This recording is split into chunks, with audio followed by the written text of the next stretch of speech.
Classified as mentally retarded, put back from the 5th grade into the 4th grade, and stayed in that category until I got out of high school. I don't have any college training, but I met a high school teacher who one day changed my life. I was waiting on another student, and when he came in, he said to me, "Young man, go to the board and write what I'm about to tell you." And I said, I can't do that, sir. He said, "Why not?" I said, "I'm not one of your students." He said, "It doesn't matter, follow my directions now." I said, "I can't do that, sir." He said, "Why not?" I said, "Because I'm educable mentally retarded." And he came from behind his desk and he looked at me. He said, "Don't ever say that again. Someone's opinion of you does not have to become your reality." And as he talked, my heart began to beat fast. Tears began to run down my eyes, and I was in the back just listening to him, because the speech he was giving, that speech was for me. And he said, "Les Brown," he said, "if you want to do anything worthwhile in life, you've got to be hungry." I told Mr. Washington I wanted to become a disc jockey. And so I started working to develop myself. He said, "I want you to practice every day being a disc jockey." I said, "But I don't have any job now." He said, "It doesn't matter." He said that it's better to be prepared for an opportunity and not have one than to have an opportunity and not be prepared. And as I was working to develop myself, I applied for a job as a disc jockey, WMB, on Miami Beach. I went to a guy named Milton Butterball. I said, "How you doing, Mr. Butterball? I'd like to get a job as a disc jockey." He looked at me, he said, "You have any broadcast background?" I said, "No, sir, I don't." "You have any journalism background?" I said, "No, sir, I don't." He said, "We don't have any jobs available." I said, "Yes, sir." I went back to Mr. Washington and I told him. He said, "Don't take it personally." He said, "Most people are so negative, they will have to say no 7 times before they say yes." He said, "Go back again." So I went back again. I said, "How you doing, Mr. Butterball? My name is Les Brown." He said, "I know what your name is. What do you want?" I said, "I'd like to know whether or not you have any jobs for disc jockey, sir." He said, "Didn't I just tell you yesterday we didn't have any jobs?" I said, "Yes, sir, but I know whether or not somebody got laid off or somebody was fired, sir." He said, "No one was laid off or fired. Now get on out of here." I came back the next day like I was seeing you for the first time. I said, "Hello, Mr. Butterball, how are you?" He looked at me with rage. He said, "Go get me some coffee." I said, "Yes, sir." And I went to get him some coffee.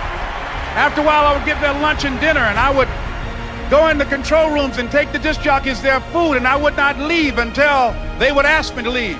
One Saturday afternoon, while I was at the radio station, a guy named Rock was drinking while he was on the air.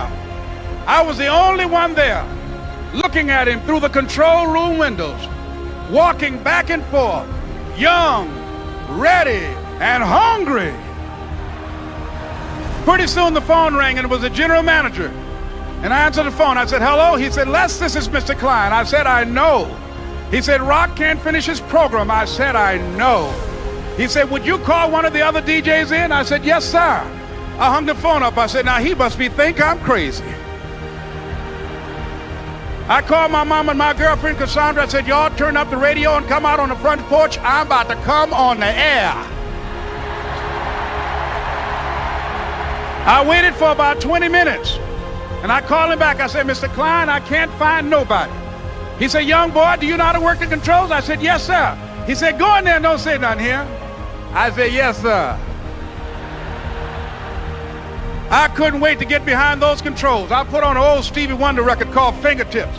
I sat down behind that turntable. I said, "Look out, this is me, LB Triple P, Les Brown, your platter playing papa. There were none before me, and there will be none after me. Therefore, that makes me the one and only. Young and single and love to mingle, certified, bona fide, indubitably qualified to bring you satisfaction, a whole lot of action. Look out, baby, I'm your love man." I was hungry. I was hungry. You got to be hungry. Begin to know that you have greatness within you.